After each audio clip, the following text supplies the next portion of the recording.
उद्या 27 तारीख प्रवेश ठरला. साधारण 12:30 ते 1च्या दरम्यान रावसाहेब थोरात सभागृहामध्ये प्रवेश करण्याचं ठरवलेलं आहे. यामध्ये उत्तर महाराष्ट्र, नाशिक शहर, श्रमिक सेना, इतर माझे मित्रपरिवार, नातेवाईक, संघटनेचे पदाधिकारी हे सर्व माझ्याबरोबर उद्या प्रवेशासाठी हजर राहणार आहे. निश्चितचपणे प्रवेश प्रमुख उपस्थिती कोणाची असणार आहे, काही या संदर्भात आपण काय सांगा? आता महाराष्ट्राचे प्रदेश अध्यक्ष आमचे चव्हाण साहेब येणार आहे.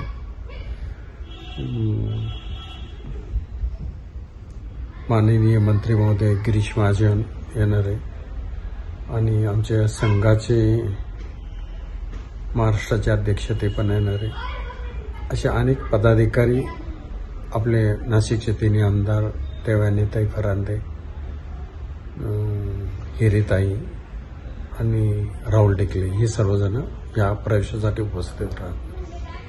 निश्चितचपणे प्रवेश सोहळ्याची वेळ आणि तसंच रावसाहेब थोरातला जो प्रवेश सोहळा होणार आहे हा एक ऐतिहासिक आपला निर्णय असणार आहे आणि याविषयी आपण काय एक नाशिककरांना संदेश देईल? नाशिककरांना एवढाच संदेश देईल का पुन्हा एकदा जोरात हिंदुत्वासाठी काम करू आणि नाशिकचा कुंभमेळा जवळ आलेला आहे, त्याच्यातल्या ज्या काही छोट्या मोठ्या त्रुटी असतील त्या भरून काढण्यासाठी एकत्र येऊ आणि चांगल्या पद्धतीने काम करू आणि नाशिक शहराचा कुंभमेळा हा चांगल्या पद्धतीने झाला पाहिजे.